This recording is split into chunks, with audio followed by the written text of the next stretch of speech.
So we're going to make the apron, and you'll have found within your booklet the templates that you can see. There's the outer template, which has got the folded flaps, and that's what the final size should be.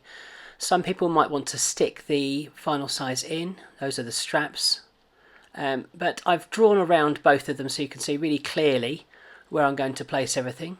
Drawn around it in pencil. And those outer straps match perfectly onto the material.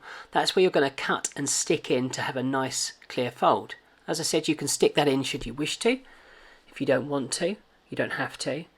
The cut marks I'm making there allow it to fold. You can add more cut marks if you'd like to, if that works for you. Place that on top, and then you can stick it, and as it's drying you can shape it and fold it. The paper gives it some rigidity. It's been designed so that it can hang from behind the door, but it's totally up to you. The fabric is quite thick anyway, so you could starch it if you wanted to. So add some colour and texture. And then there's the straps there to hang around the neck and two for the sides.